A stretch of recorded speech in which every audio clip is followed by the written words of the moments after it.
Ice cake वगैरे तर आपण नेहमीच खातो, पण कधीतरी रव्याचा केक तुम्ही ट्राय केलाय का? बनवायला तर सोपाच आहे आणि त्याहूनही टेस्टी भरपूर आहे आणि हेल्दीसुद्धा. तर त्यासाठी इथे फक्त आपलं सर्व जी प्रक्रिया आहे आपण मिक्सरच्या जारमध्येच करणार आहोत. तर 1 वाटी साखर घेतली, त्याच वाटीने 2 वाटी रवा घेतलेला आहे.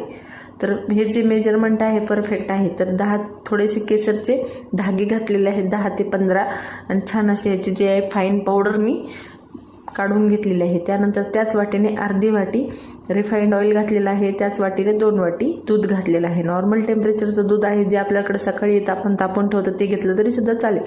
त्यानंतर जे आहे 3 चमचे दही घातले, 1 चमचा व्हॅनिला एसेन्स घातला, अर्धा चमचा बेकिंग पावडर, अर्धा चमचा बेकिंग सोडा आणि चिमूटभर असं मीठ घातलेलं आहे. मिठाने छान टेस्ट येते. त्यानंतर आपण ह्याला जे आहे परत एकदा फिरवून घेऊया. तर अशा प्रकारचं जे आहे बॅटरची कन्सिस्टन्सी झालेली आहे. 3 चमचे जे आहे तुटी फुटी घेतलेले आहेत, पिठामध्ये थोडीशी घोळवून घेतली म्हणजे, आणि त्यानंतर बॅटरमध्ये मिक्स करून घेतली. इकडे केक टीन जो आहे अगोदरच मी व्यवस्थित असा हे करून ग्रीस करून ठेवलेला होता. त्यानंतर त्यामध्ये बॅटर घातलं, थोडंसं टॅप केलं. इकडे कढईसुद्धा प्रीहीट झालेली होती.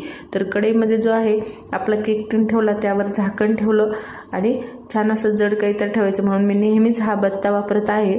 त्याने काय होतं, आजूबाजूने अजिबात हवा निघत नाही, एअर जे आहे जात नाही आणि केक आपला छान पद्धतीने तयार होतो. त्यानंतर 35 मिनटं लो फ्लेमवर केक जो आहे होऊ दिला आणि अशा पद्धतीने केक तयार झालेला आहे. चमचा घालून पाहिलं, केक व्यवस्थित शिजलेला आहे. केक टीनला सुद्धा केक चिकटलेला नाही, एकदम मोकळा असा केक निघून आलेला आहे. तर छान असा सोप्या पद्धतीचा आपला रवा केक तयार आहे.